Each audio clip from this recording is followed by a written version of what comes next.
Look at the picture. See the skull.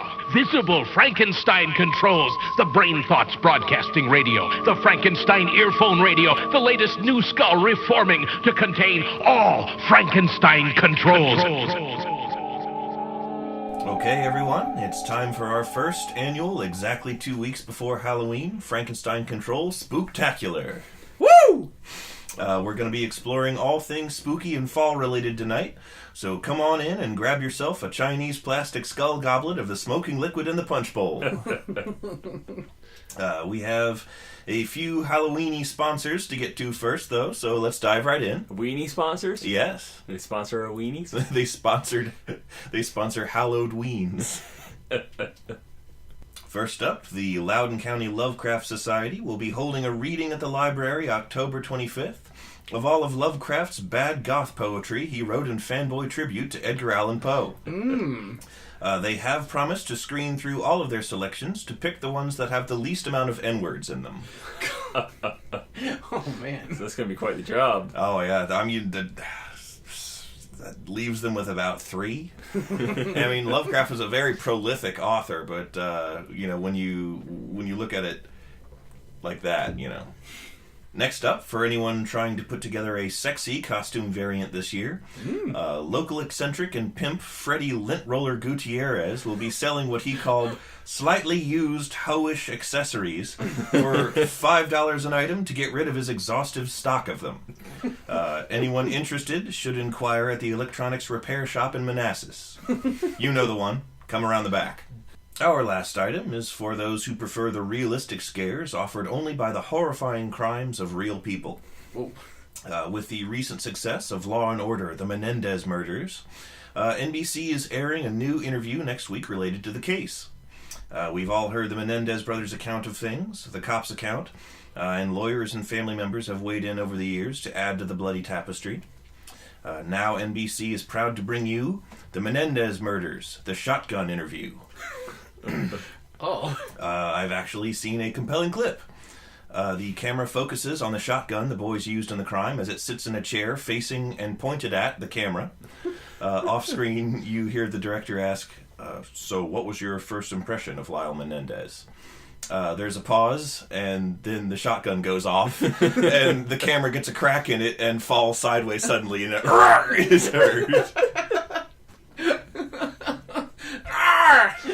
And that was all they let me show me. That was all they let me see before I was ushered from the room. Yeah, don't want to spoil too much. Don't want to spoil too much, but make sure to catch that. I'm sure it'll be really good.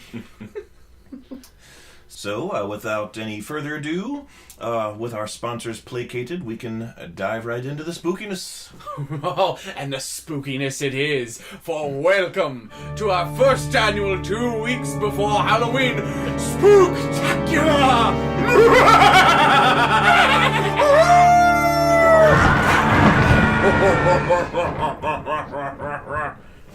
Who let Vincent Price's ghost in here? He's always been here. Yeah. He lives in the corner. Hi, Uncle Vincent. Hello, boys. I've always wanted to be a part of the spookiest podcast on the internet. Why didn't you go on Night Vale then or something? Oh, well. I haven't listened to that one. It's probably better. Vincent, come back! No. You just hear a ghostly car starting. Just like...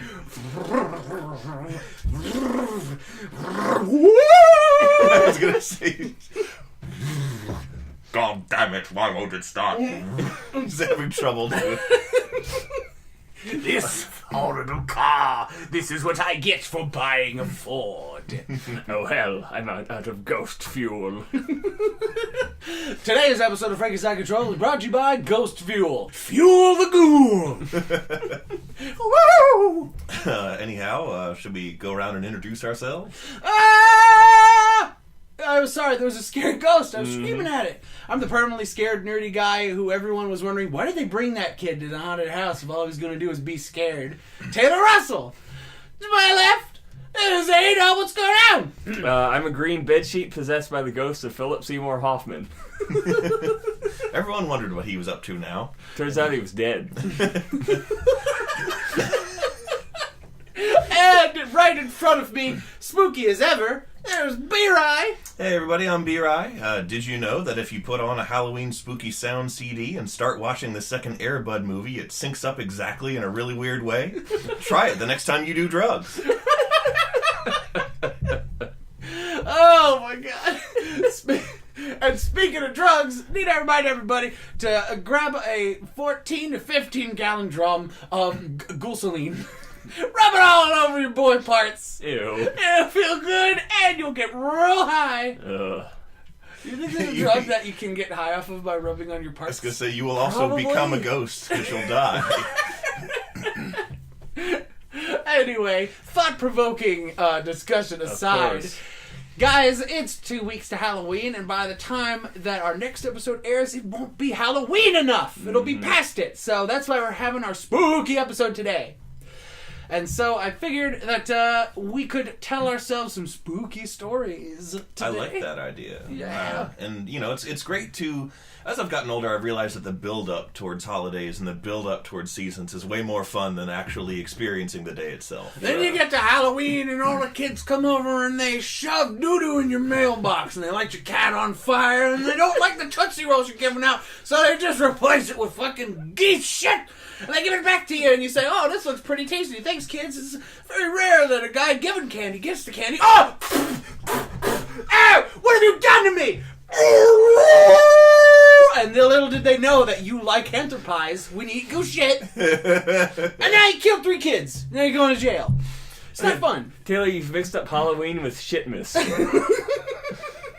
It's the most fecally time of the... Anyway. I was going to say that, you know, it's really great to make a big grand deal out of Halloween because it's the best holiday of the year. It's even better than Ghost Christmas. Yep. Merry Ghostmas Eve. When the ghost of Jesus comes down and dies again. Wow. It commemorates the year 3,000 years ago, or 2,000 years ago. No, it's 3,000 years ago. When Jesus got hit by that truck.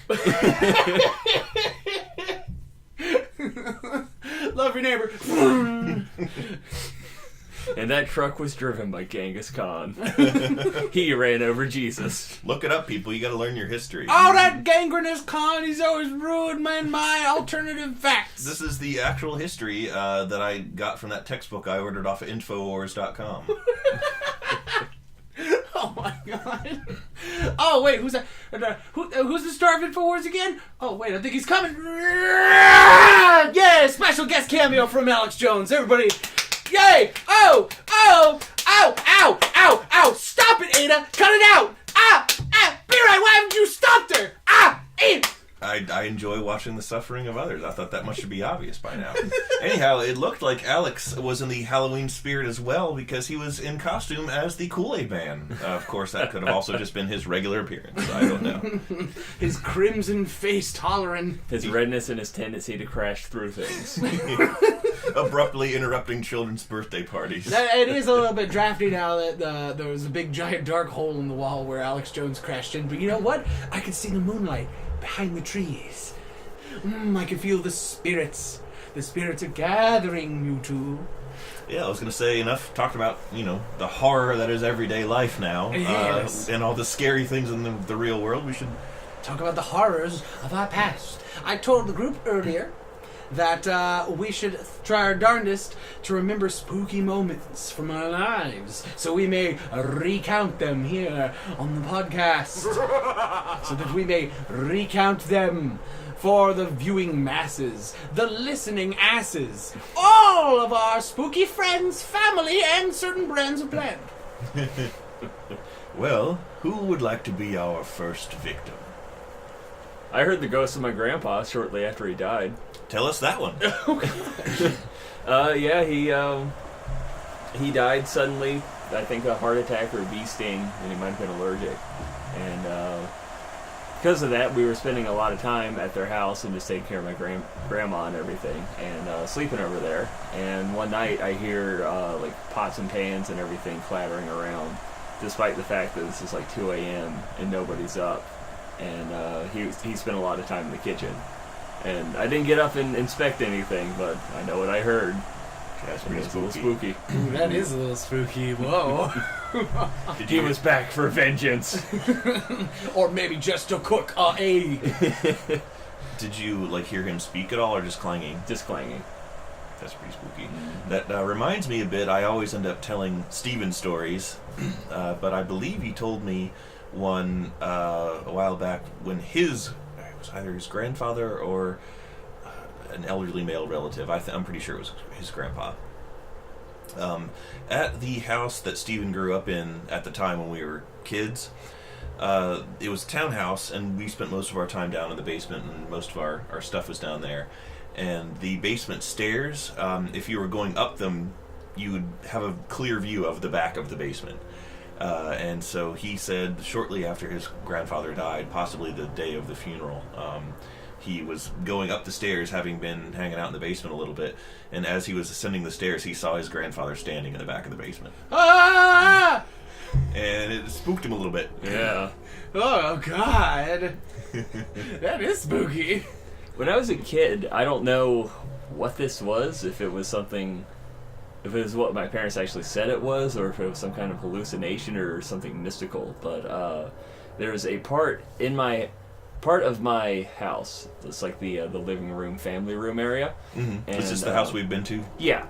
And in the dark, when I was a really young kid, I would like look into the room onto the far corner, and it's like I saw these shadowy masses kind of moving along the ground, kind of like a black cat was running back and forth behind one of the chairs. Ooh. And I don't see it now, and when I asked my parents about it, I think they said it was like airflow or something.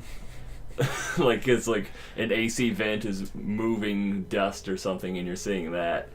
And the AC vent was on the ceiling, far away from the floor, so I don't know what that was. I don't know if that was actually their explanation and I'm just remembering it wrong or what, but there was some kind of mass moving on the floor. Speaking of grandpappies, Speaking of grand masses. yes, grand masses. My stepdad Butch, he used, like, back in the day, he used to have a landscaping company, and our headquarters was based out of this really old, like, 1800s plantation style house that he renovated into like the headquarters of the place.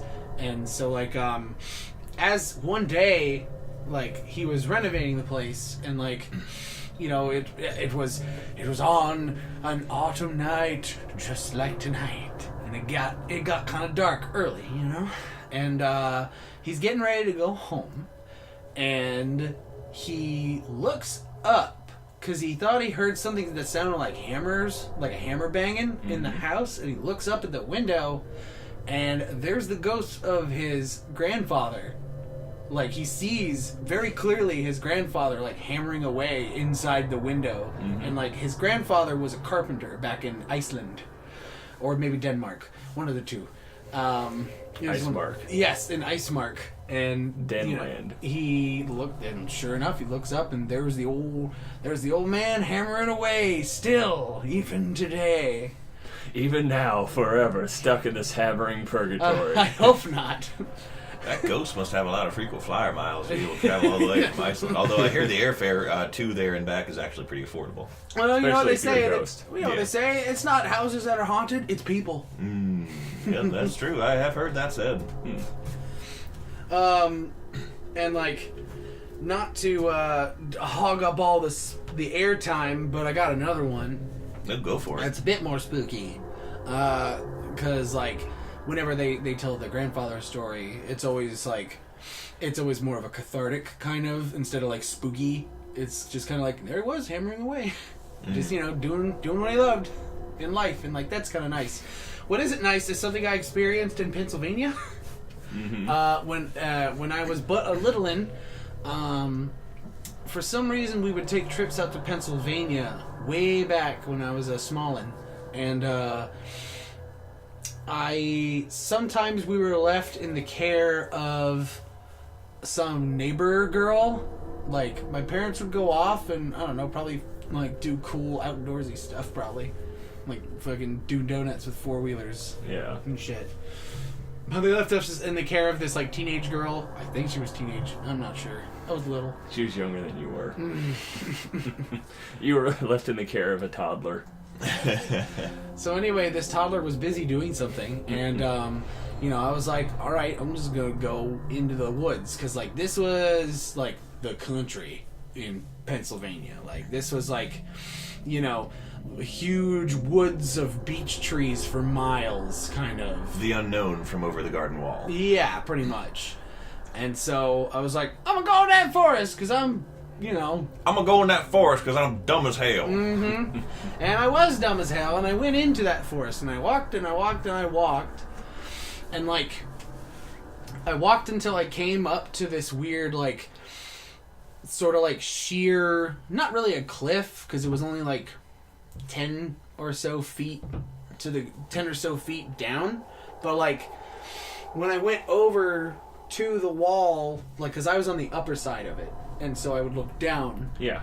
And down in this clearing, it's like a kind of circular clearing, and like all in the ground and like a pattern are stuck these like sticks, and like the sticks are like tied together at the top, like each stick sticking out of the ground had basically 5 other sticks on top tied together to look like hands. And they were like in a pattern in this circular clearing.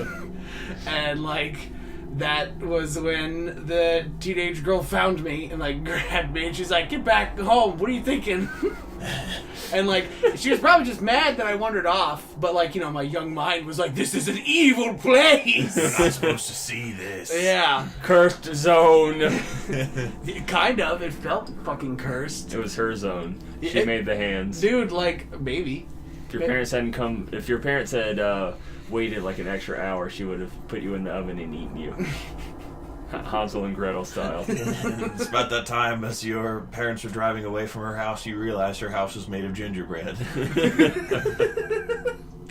But yeah, like, and like, it's one of those things where like, I was so young that maybe I was just like, maybe I thought a bunch of branches looked like hands, and that's all it was. But it's very vivid memory that they were tied together, like fucking Blair Witch style, like, nearly a decade before the Blair Witch Project even came out. Yeah. That kind of thing.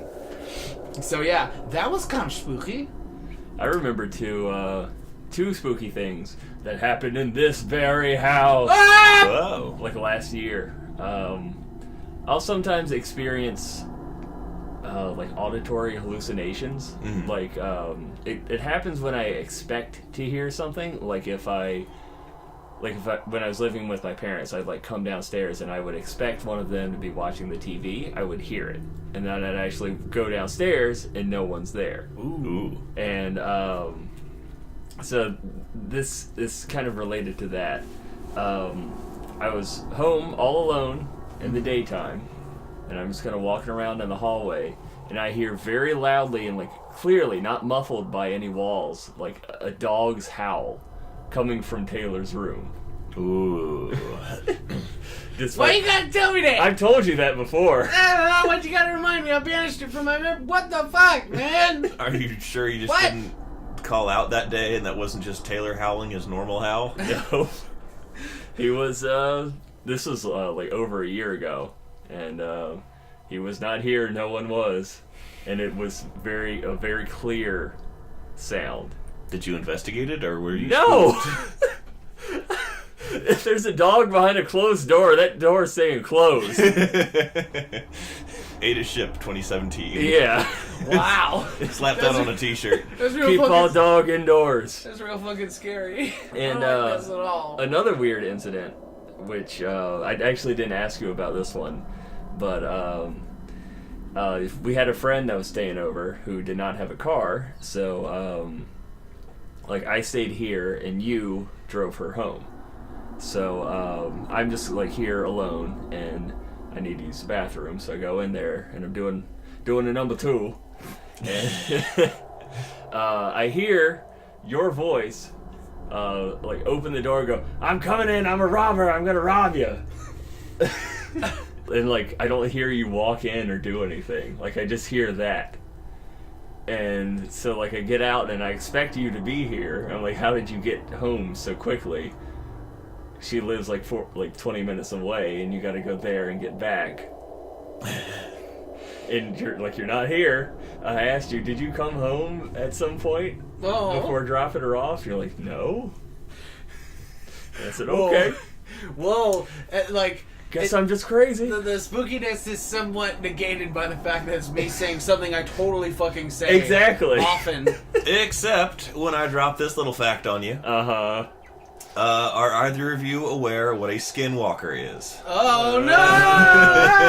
I don't like where this is going! Please elaborate, I'm getting spooked. Yeah, they are... Well, currently, if you go on to Reddit's No Sleep amateur creepypasta board, which I am a frequent... of course you are. Yeah. That's a good place, I like it too. Frequent peruser of. They are currently in vogue. Everyone and their mom is a frickin' skinwalker story, and has, like, all summer.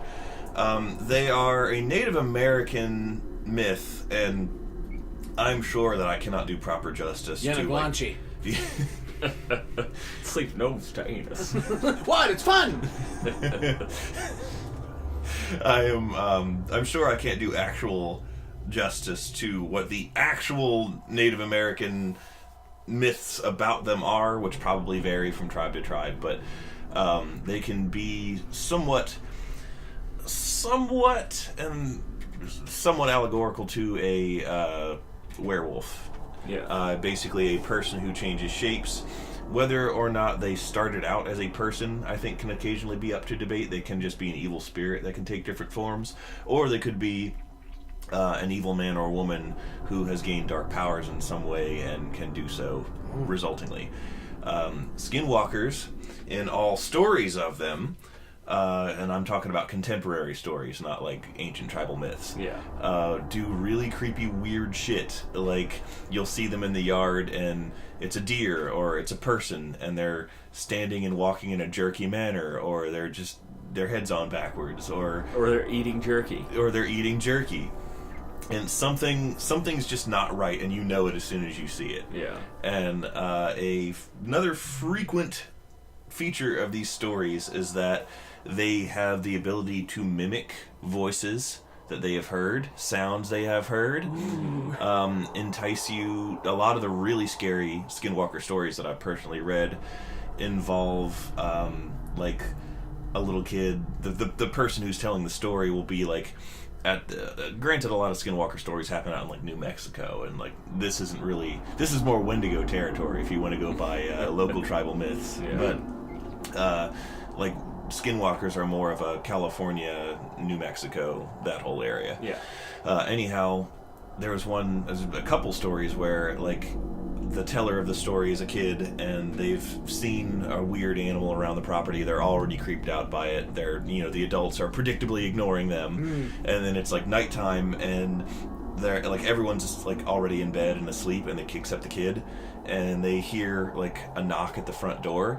And they hear like a warped and not right version of their mom's voice or something asking to be let in and saying like, I'm outside and I'm cold, please let me in, but it doesn't sound right. And then they'll often repeat the same exact thing in the exact same cadence. And like, it's not right.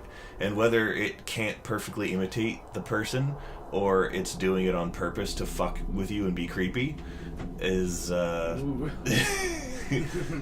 what you're saying is Ada experienced a skinwalker. Could have been. Of me going, bang, bang, I'm a bandit! And the only reason I'm not dead is because I had to shit. Usually that's the Shitwalkers! Yeah. So that's scary. Speaking of auditory hallucinations, one time I remember I was, this was back when, in college, when I, like, moved back in with my dad. And, one night, I'm, like, asleep. And, like, I am, like, falling asleep. But I am awakened by a very clear, very loud, but, like, as if it was screamed loudly, but it was, like, it sounded like it was coming from the kitchen. of my dad's voice going, it's like screaming, like really, like really real, really scared, kind like sort of like he was hurt or something. Yeah. It was like, Tyler, help, please! And I was like, I go down to the kitchen, nobody's there. Nobody's in the kitchen. I like go out into my room, like, Dad, are you okay? And he's like, what? What is he talking about? What time was it? And I'm like, that was really scary. What the fuck was that about? Yeah. And like, that was one of those times where like, I was like, did I just cross into an alternate universe where my dad died for a second there, and then I came back? If we're talking spooky things that have happened in places we have lived before, Lissa's first apartment in Richmond. First apartment. It was a real shithole. Had no AC. It was in these renovated blocks of these shitty old townhouses. I don't know if either of you ever went there. You went there? Yeah, we both helped her move out. That's right. I remember that. Okay. That's where I disassembled the nightmare bed. Yeah, that's... Oh, God, I'm so glad we got rid And of that. I got to destroy it. You did? That was cathartic. I do. I hope that. For reference, Lissa's dad handmade this bed for her, and it looked really nice, but it was not really all that well constructed.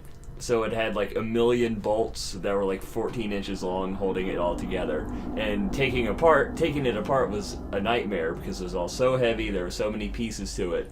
And that was my job in the move out. Yeah. So then we got it moved into their new apartment. So then when it was time to move out again... When we left Richmond. Yeah, when you left Richmond, you didn't want to keep it.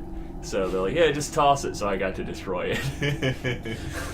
That bed can serve as a little bit of a spot of comedic brightness in our spooktacular, just because I am actually a little bit spooked from talking about the skinwalkers and all that. We can get a little bit of levity in here. That bed was a nightmare in and of itself. It was really high, off the ground. It was loud as shit anytime you like shifted in it or anything like that. It was really hard. The wood was really hard, so if you kicked it, like walking to the bathroom in the middle of the night, it hurt the shit out of your foot. That's why you have club feet. Yeah, I hated that thing. I'm sorry, but I did.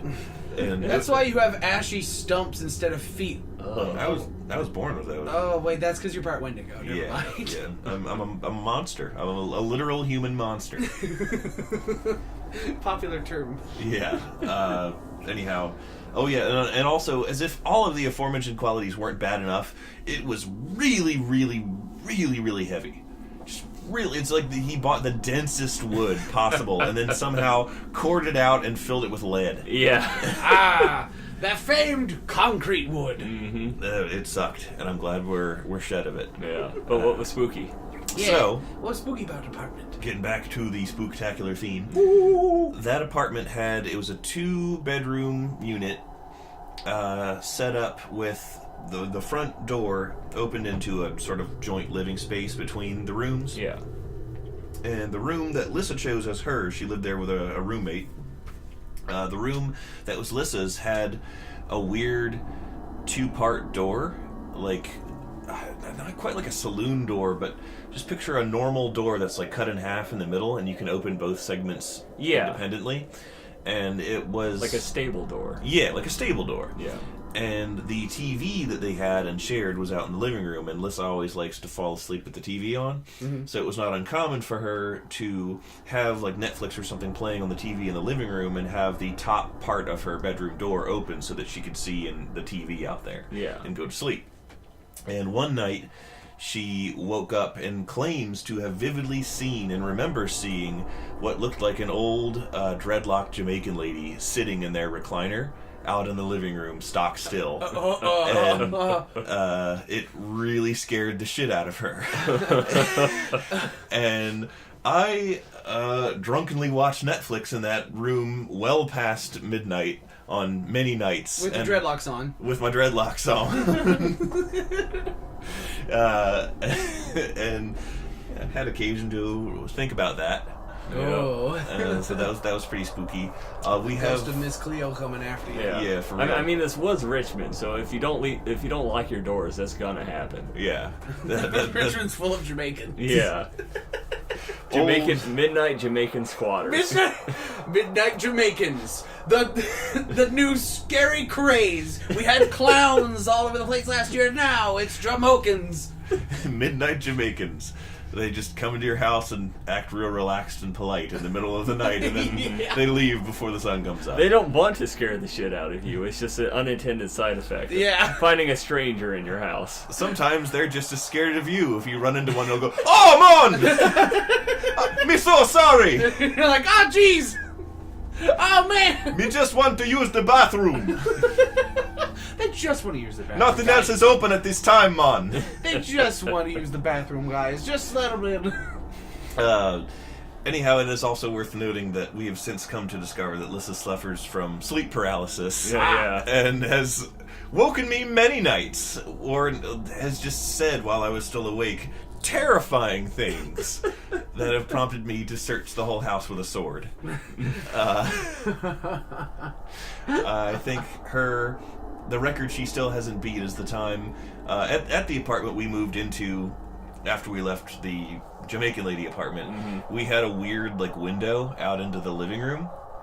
A lot of buildings are just set up really weird in Richmond. Yeah. And I was still awake reading a book or something, and she woke up and said something like, "Why are they here?" And I said, "Why are who here?" And she gestured out the window out into the living room, through which I could see nothing. And she said, "I can see them. I can see the reflections of their heads." Whoa. Oh, God. And I was Jeez. like, "Thanks, honey. Thanks a lot." Oh. So that got the old sword out, and I had to do a sweep of the apartment. And yeah, I didn't like that. Jeez. But at least we know what it is now. It's just she has sleep paralysis and sees scary shit all the time if she wakes up. Some spooky stories of my own that don't involve her. I got another one from my childhood that involves seeing something scary in the woods. This was all the way back in 4th or 5th grade, and my frequently mentioned acquaintances Stephen and FBM will remember this if they're listening in on this episode. At the time, we were all at recess, our whole class. We're all a bunch of screaming youngins running around on the playground. This is broad daylight, mind you. It's the middle of a normal day. This is just a normal day in the life of Rye. Somehow, something happened that triggered sort of a mass hysteria event. There were some houses. See, the back of the school property dropped away in a steep hill, at the bottom of which were some thick woods. Mm-hmm. And through those woods is some neighborhoods. Stephen actually lived in one of those neighborhoods. And when you're a kid, you think woods are a lot thicker than they are. Yeah. And in reality, it was probably just somebody who was walking around in their backyard or something perfectly legit. Yeah. But somebody saw a pair of legs walking through the woods. Just that's all they could discern of the moving figure was appeared to be a man. And he was walking, and they saw some jeans and boots walking, and "Someone's in the woods! Someone's in the woods! Oh my God! Someone's in the woods!" And everyone freaked the fuck out. Yeah. The teachers it freaked the teachers out because in the mimetic game of telephone that it became, it changed into, "He's wearing bloody boots and he's walking through the woods. I swear to God, I saw him. He's coming. He's got a weapon." And he's got a bloody machete and an eye patch and a chainsaw and 50 guns. Yeah. I saw him and he killed me. He's got one arm that's real, real long. Pretty much. And one leg that's real, real short. Pretty much that exact scenario. And one butt cheek that's real, real big. That's real sexy. But the teachers freaked out and brought everybody back into the building, quieted the entire class. All the teachers were sort of freaking out themselves. We locked the doors, got everybody in. There was even a school announcement, "Some of you may have thought you saw something in the woods today. There was nothing there. Don't worry. This is a safe school. Don't worry, we're safe. We have the FBI covering the whole incident. Nothing happened. Don't ever talk about it."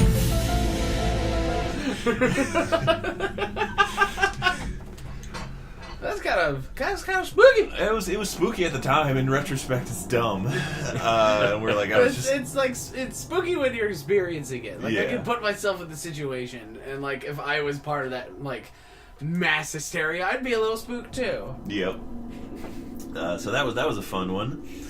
Other spooky stories from my personal life take place quite a few years later. A lot of them do involve the aforementioned and often mentioned FBM. One of our favorite activities used to be we just drive around our town. I'm from Severna Park, Maryland, which is a very safe, affluent town in Maryland, where nothing bad ever happens, except a couple bad things actually have happened there, now that I think about it.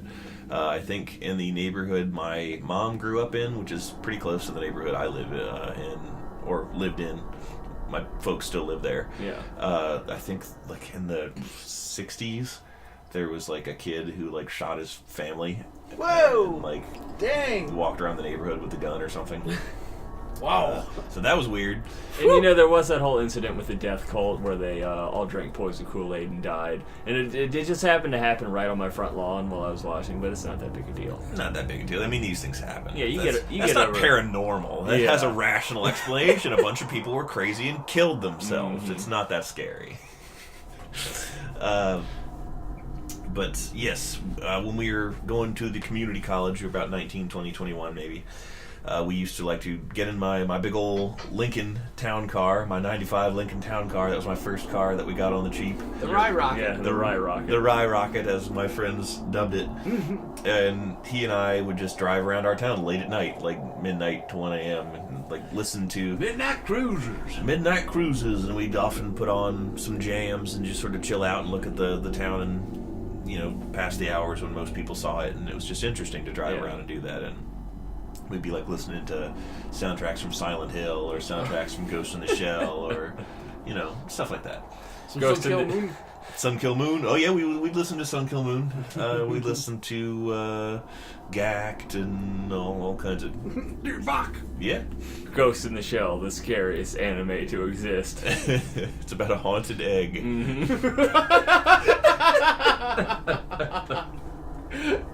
It's hatched by a ghost chicken.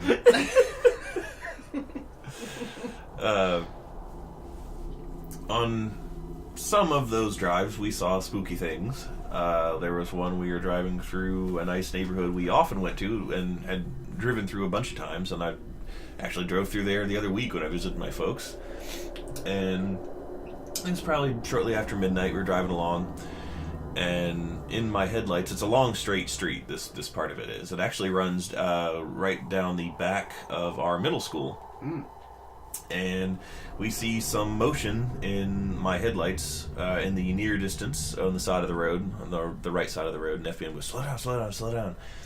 And I slowed to a stop, thinking like an animal's about to run across the road. And out of the bushes there emerges a figure, human figure, hunched over, walking on a weird, like, walking stick that's about as tall as they are. I think it looked like just a branch from the woods.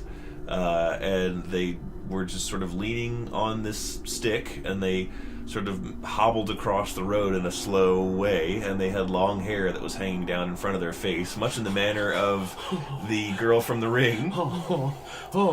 Their clothing was... we couldn't really tell much about their clothing or even their skin, because the lighting wasn't good. This is all by my headlights. It's about 40 feet in front of us. Yeah. And they slowly hobble to the other side of the road, and Fium's just the whole time kind of like, is this happening? Is that a lady? Does she have a staff? Go! Why are you driving? Go! Oh my god! Once, on the off chance and probable chance that it was a vagrant of some sort and not a specter, I didn't want to run them down fleeing and then get arrested for it. So I did in fact wait until they were most of the way across the road, but then you bet your ass I did floor it out of there. Dude, that's so fucking terrifying. Yeah. God. Did this happen in that area of your town you call the Darkness? No, it did not happen in the area that we call the Darkness. I'll get to that okay. right now. There are some neighborhoods in the north of town,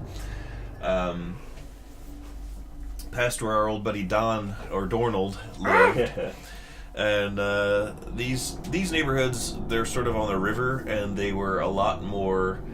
Rural isn't the word, because it's still very suburban, but like...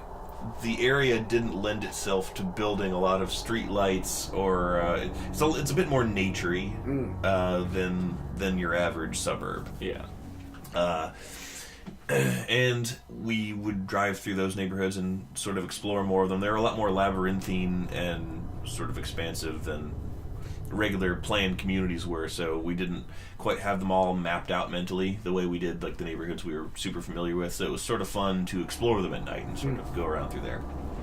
And there's an area between two parts of this neighborhood, and they just didn't build any lights on this part of the road at all. Yeah. And you would just drive through there, and you would be in the woods at night in just complete and total utter darkness.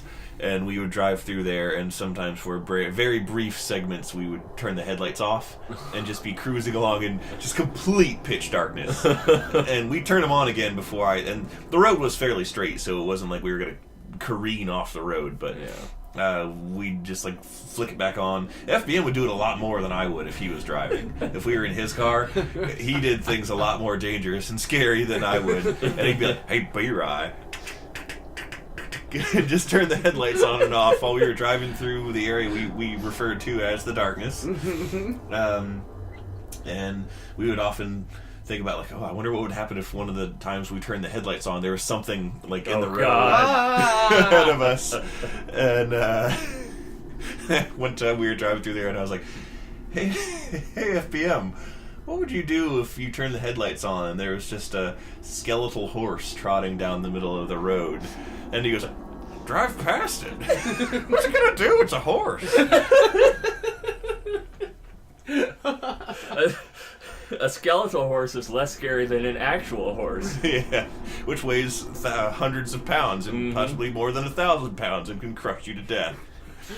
Or crush you because it got spooked. Yeah, exactly. There was a sign at the end of the darkness that signified you were reaching the end of the darkness. Now reaching end of darkness. It was just like a sign saying like street names in the immediate vicinity, slow down residential area and all that. FBM actually discovered the darkness with Dornold. It was the two of them driving around in one of their cars, and I wasn't there for this, but they like saw. You know, it was weird because you're going through this tunnel of pitch blackness, and then finally you see that sign, and it reflects in your headlights, and you pull up to it, and it's weird. It's like society resumes. Yeah. It's like neighborhood, pitch black tunnel through the endless infinite universe. Society resumes, and it was a loading buffer. It was a loading, basically, yeah. And they pulled up to it, and this is the first time they'd ever gone through there, so they didn't know which route to take to get them back to a recognizable road. And they're sort of catching their bearings and just getting over the fact that they drove through the darkness, which is a weird experience your first time through it, especially if you don't know where it goes. And they're sort of sitting there trying to catch their bearings, and Don goes, Is there blood on that sign? And they looked over, and everyone was like, no, Don, there's not blood on that. There's blood on that sign! And there was some reddish-brown substance splattered all over that sign. And it scared the shit out of them, and they drove off very fast. See, if it's blood, that's scary. If it's poop, it's also scary, because how to get there? And why? The phantom shitter.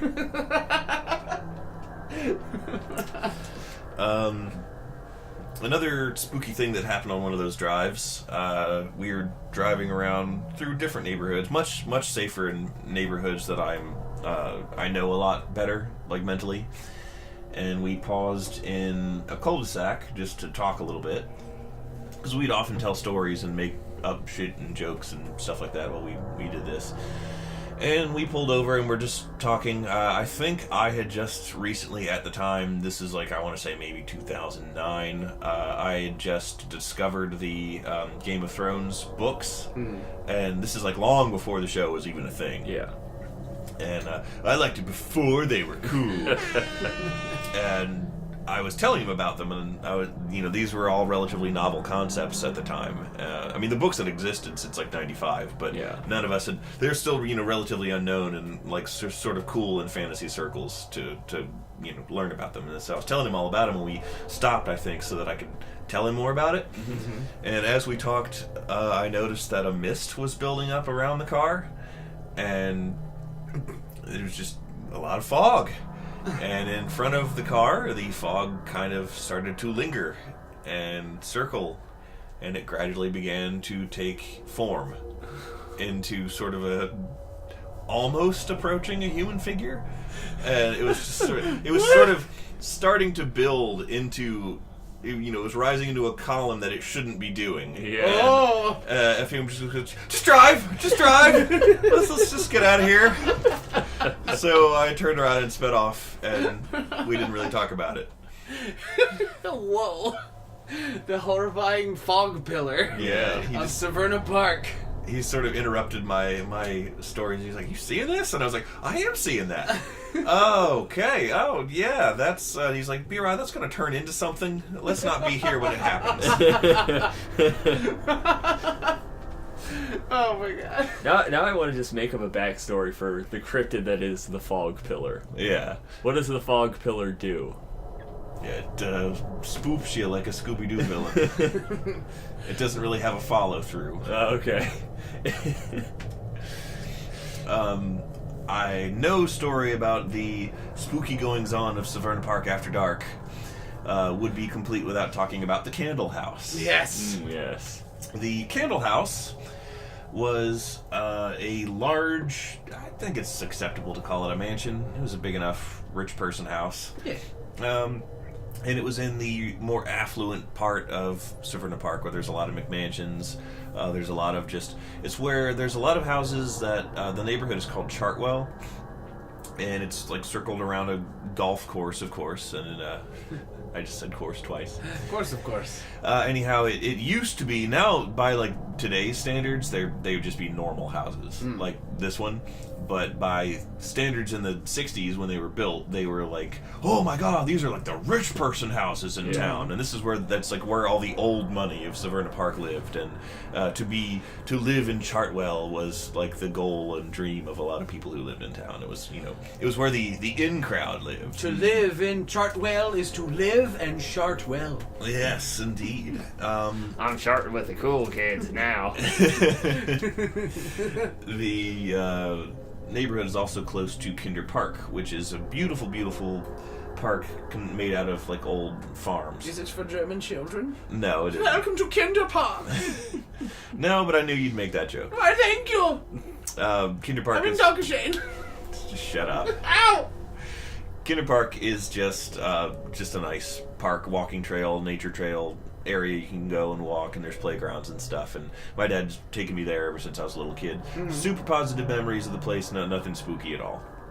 But sort of in between Chartwell and the park is this sort of area, a few plots of land that are less claimed than, because developers in affluent areas will buy up everything they can and slap as many mansions and houses and shit on there as possible. And there's some areas that I guess they just haven't succeeded in buying all of yet.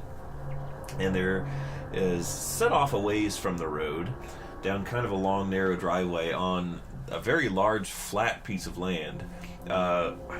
It's sort of a clearing because there really isn't anything else growing on the property, no bushes or shrubs. There's one giant tree in front of the house, but there's a massive, like, rectangular brick mansion. And it's like the only building on its whole plot of land, so it's stark and you can clearly see it. Yeah. Long driveway going up to it. The house itself is completely brick facade, no shutters, no siding, no paint, no ornamentation of any kind. It does, however, have a very, very large amount of windows on the first and second floor. It's like a 2-story house. A bunch of windows all over this sucker. There was never a visible car in the driveway, or if there was, it was very infrequent. I remember you showed me this house. The driveway is just this long, straight path leading to this distant brick mansion, too. Yeah. Like, from the road, it's not like it looks very. It looks very like. It looks haunted. Yeah. I'm just gonna put it out there. Like, it looks like a straight shot to Haunted Town. Yep. In the daytime. In the daytime. It's scary in the daytime. Yeah. I wouldn't want to go knock on the door and go into the house in the daytime. Yeah. The scariest thing of all is that each and every one of those giant windows was lit at night by... There's like those... They were almost certainly electric. It's not probably spooky enough for them to have been flame, but sometimes people think, hey, an electric candle in the window is an appropriate and not spooky decoration at all to have in my normal house. In every single window. Yeah, there was one of those in every single one of the very many windows in the front of the building. So at night, this thing, which never had any lights on inside, shining from outside, there's never any lit up windows in the house. Just all the windows are dark. The whole house is dark. The whole property is dark. No cars. Scraggly giant tree in the front. Every single window lit by an electric candle at night. Jesus. And it was spooky. And it scared us. And everyone was scared of that house. And we used to say, like, because there's like regular neighborhoods just across the street from this property. Man. And so FBM and I used to say stuff like, how'd you like to have, like, to be a kid and, like, your bedroom window is in one of these houses and it looks out on that? And FBM was like, yeah, I think I'd keep my shutters and my blinds down all the time. Oh, yeah. And I would definitely not answer any knocking on the window in the middle of the night. Ooh. Especially if you're on the second floor. Yeah. that is like a legit fear of mine, of like just walking past some windows, a window on like the second floor or where a person can't reasonably stand and seeing a face. That is something that would make me scream and pee myself instantly. Yeah. Do not read the book Salem's Lot. I won't. Dude, that's why I keep the shades down in every room that I normally frequent. And why I kind of still don't like keeping the window shades open in our big, giant bay window in the living room is because of that exact reason. I don't want to look out that window one day and see a face. Mm-hmm. I'm kind see your own face. Well, Yeah. I mean, sometimes that actually does spook me. Me too. Like, I look and it's like, ah! Oh! It's just me. Oops. Ah! It's horrifying! I'm glad that we all have this same fear. Yeah. Because there's comfort and solidarity. You'll notice that, like, the first thing before the first night that I ever slept here that I did was to buy curtains for my window. Well, yours, I'm like, oh man, that's the most spooky. Is both of y'all's windows face our most likely haunted backyard. Haunted with, like, angry forest spirits. It's probably. haunted by a skunk, and that's it. Yeah. Oh no, it's haunted.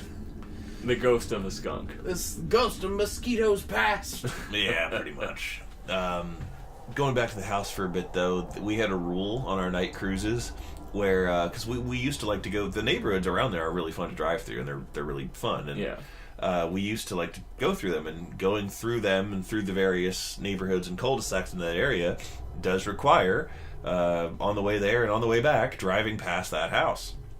And we had a rule that was an unspoken rule. That's how serious this rule was.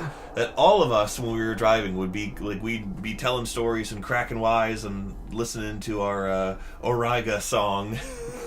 And we would turn the music off and be completely silent for the period of time we were passing by the house. We always did that. You didn't want to wake up the specter who lives there. Nope. And we used to make up scary stories about the house. I don't remember any of them. FBM did most of that. We'd have to get him in here as a special guest to tell us some of those stories. Oh yeah. They were all really good, though. There was one night where we did pull over on the side of the road in the neighborhoods, and we all got out. It wasn't super late at night, like so late at night we'd be arrested. It was probably after dark, around 8 or 9 this time of year. And like it was me, FBM, and Jace, and we got out and we walked around the, just sort of went for a walk through all of the neighborhoods, and we could not bring ourselves to go up to that house. We all... Like, I think that was even the original plan we had when we went there that night and got out. We're like, tonight we're going to go up to the house. We didn't go up to the house. Not one of us, like, did it. We just couldn't do it. We went to some of the properties around the house. We just couldn't bear to, like, even put a foot on the great expanse of lawn. Yeah. We just couldn't do it. So, yeah, that's the story of the house with the candles. I got a story. Go for it. Then I got our next topic after that. One night, so my mom used to live out in the country, and sometimes I'd go visit her, and sometimes late at night I would just go out for a walk, because, like, there's no one around, and, like, but this is still, like, this is the country, but it's also, like, the settled country, so the worst I could run into is, like, I don't know, a fucking deer. Well, I'm walking, like, the perimeter of the property, just chilling out, you know, just doing nighttime walk-ins. And, like, it's sort of a new moon, so it's kind of hard to see shit. So there's all these Twilight characters everywhere being sparkly dumbasses. Yes. Pissing people and off. That's the scariest thing. No, I walk at the perimeter, and, like, I just hear, like, this, like, growling. And I'm like, fuck this shit!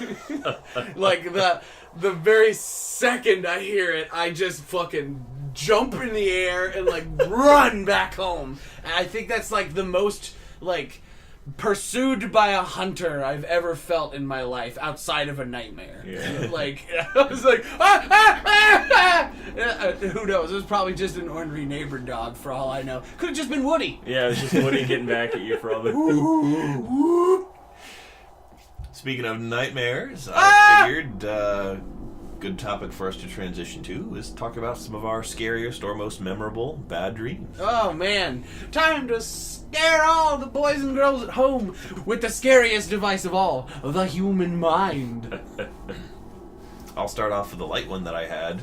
So, this one actually scared me more than the one I'll save for later. Mm-hmm. This one I had as an adult. I was at least 19 when I had this one. I just dreamed... My dreams played like a movie. I wasn't there physically. I was just witnessing a scene. And it was a 1950s era living room. Very pleasant looking at first. Decorated in period fashion. 3 housewives were sitting, having sort of a tea party / gathering on the couch. All of them looked normal.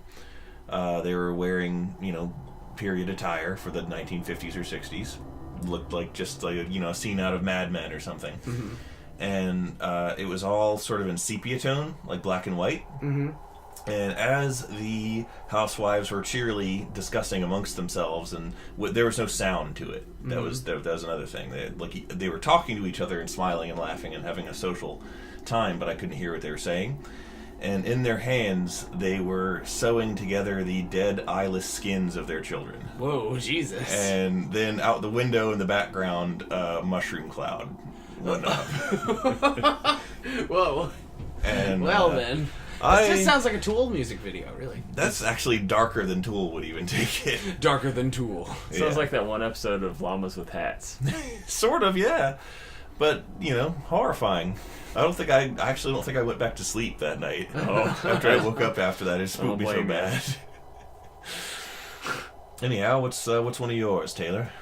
Well, one day, I had a dream about just, like, being in my office. And you were at work, and that was the scary thing. Oh, no!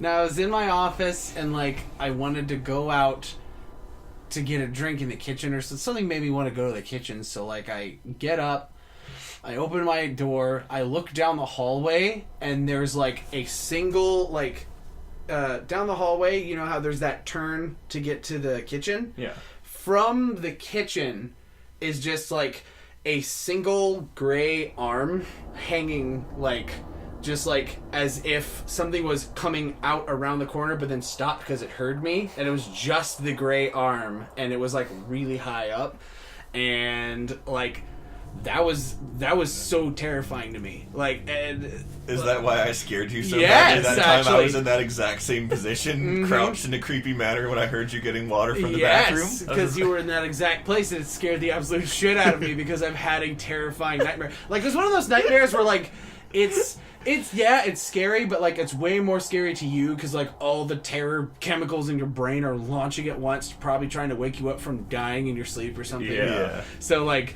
it's extra scary, even though it was just an arm, and, like, it, like, the only way I could describe the arm was just, like, is kind of branch-like. Is really, like a beech tree. You know how, or I think beech trees, they're the ones with the white bark, right? That's a crepe myrtle. Oh, okay.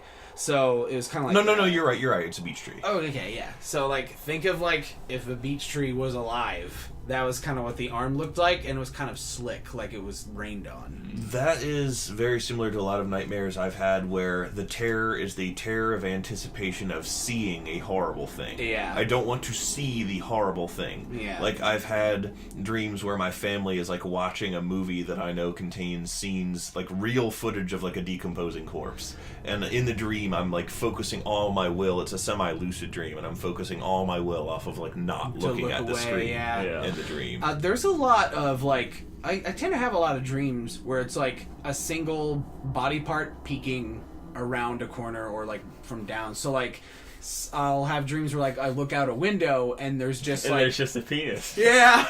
I wish! That'd be great! I would wake up laughing with that. A 4-foot slender dong. Slender dong! You've heard of Slender Man! Now here's Slender Dong! No, I had one nightmare where, like, I looked out our living room window and it was, like, sort of, like, it was either dusk or dawn or something like that. And it's the first story window, but I see the top of a balding man's head poking out from the bottom of the window. Like, just, like, a little bit above the brow ridge. Just, like, poking up from at the bottom of the window. And, like, it's really scary. Because it's like, I don't know this head! It's the You Don't Know Jack logo.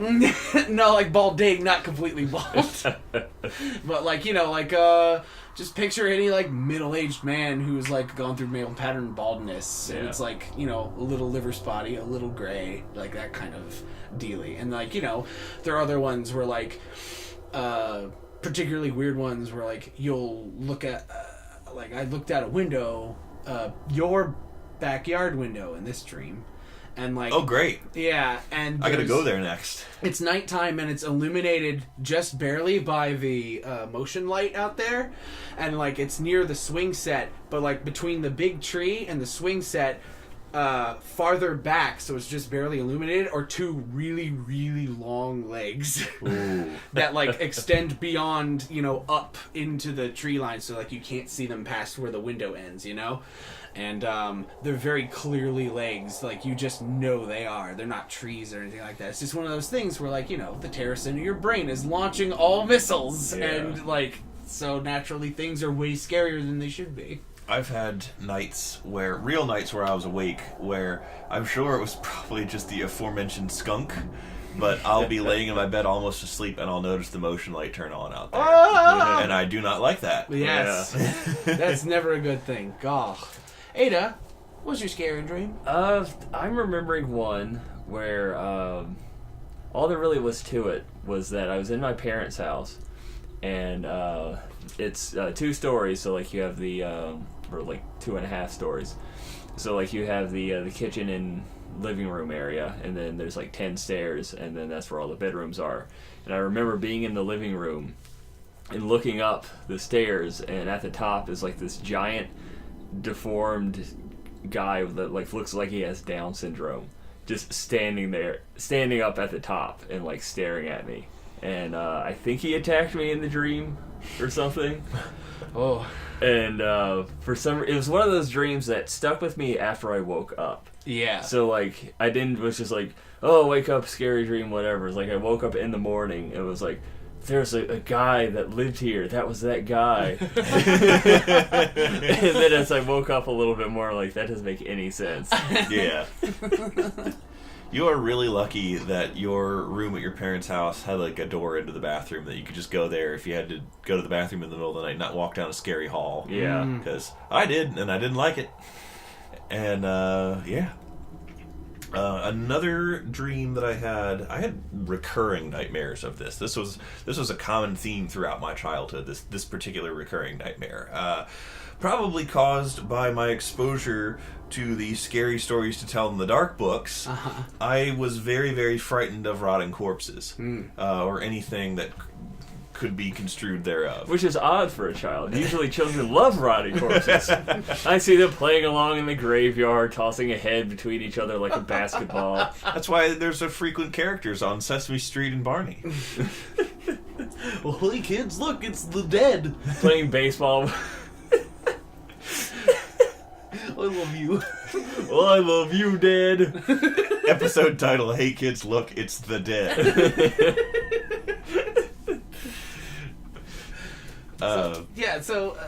What's the other night? What was the other nightmare?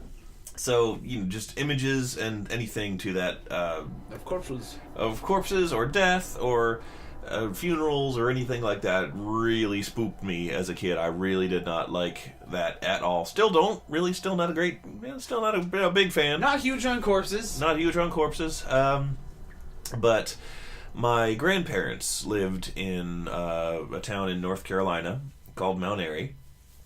And I do have a lot of positive memories of going there and visiting my grandparents as a child. I don't want to imply that I had a bad time there or that I had bad associations with it at all, because I do have a lot of very positive, formative memories that take place in their house and with them. However, a fun fact about their town, it has a lot of graveyards in it. Oh, good. And there's a lot of graveyards that we have to drive past to get to their house. And there is a graveyard not that far from their house, probably about a mile. And it was far enough that I wasn't super thinking about it. You couldn't see it from their house at all. I felt far enough removed from it that when I slept there at night, I wasn't worried about its proximity. It wasn't that close. But in adult, you have your own driver's license and things are really close terms. It was actually pretty close. They had a wooded property that backed up to the woods. Unlike ours, there weren't other houses and a road through that. It was just straight up North Carolina woods. I used to like to play in those woods during waking hours, and there... Sometimes during sleeping hours, but I missed it. Because I was asleep. But shortly within those woods, not a little, about not that far past the tree line, there was a dip and a creek. And I loved to play in that creek when I was a kid. I loved to explore it, loved to go through there. This is all during the day. I had recurring nightmares my whole childhood, both when I visited them and when I was at home in Maryland, that it was broad daylight, sunny. I was playing in the woods, those woods, following the path of that creek, and there, it's like dappled sunlight is coming through the trees in the woods, and it's like a normal scene. And I get to sort of a sandbar-like island in the creek, and upon it is sitting a big black coffin. Whoa. And I would be petrified, and then the coffin would start to open. Whoa. And it wouldn't open all the way. I would always be fucking terrified that it would open all the way, and I would see who or what was in there. But it would open just a crack, and a mist would pour out of it. And if I didn't wake up, and I knew this would happen in the dream, so the dream was always semi-lucid. And I would be freaking out trying to wake myself up before this happened, because if I stared at the scene too long, a voice would speak from inside the coffin. Whoa. And in the fucked up language of dream speak, where words are word salad that mean nothing but seem like they mean everything in the actual dream, the coffin entity would say something along the lines of, "I am the voice that lies in the gray." Whoa. Jesus, man. What? And... Oh my god. And whoa. It scared the shit out of me. As it would me too. God, what the fuck? Nights that I had that dream, I definitely did not go back to sleep. Yeah. So there were a lot of times in my early childhood where I was tired as shit during the day because I'd had that dream. Yeah, that's the worst kind of nightmare where, it's a thing that is a something that is continuing, like, or something that you are convinced will continue if you go back to sleep. You know, where you're like the opening of the coffin, like, I'm sure you were scared that if you went back to sleep, it would open up more. Yeah, that's exactly what I was You don't afraid want of. the gray to come out. You don't want that gray. The gray can stay in that box. You thought you could escape from the voice in the gray. No! It just says, boy, you were stupid to come back here, kid. And now to play reruns of Grey's Anatomy. I had something potentially spooky happening to me while I was actually editing Frankenstein Controls. Recently, I finished animated intro, and we're putting all our episodes on YouTube. Oh man, check it out. Go check it out. But I was going through episode 3, and probably about 15 minutes in, I hear like a knife being dragged across metal, like a kind of noise. What? And I'm thinking, why did I add that in? That's not funny. That doesn't make any sense. So like I open up the project file and try to find that's where I added that sound effect in Premiere, and there is no sound effect. What? So I opened up just the raw, unedited recording that we have, and it's just in there. And none of us seem to have heard it or make any mention of it. There's no like, What? There's no like, quit fiddling with the microphone afterwards. It's just there. And- what? Oh my god! Do you guys see that, right? No, shit! It is I, the ghost of Vincent Price, released from my slumber, and now I shall take revenge upon all of you! What do we do? Yeah, what did we do to you? You started the fun without me. Oh, Vincent!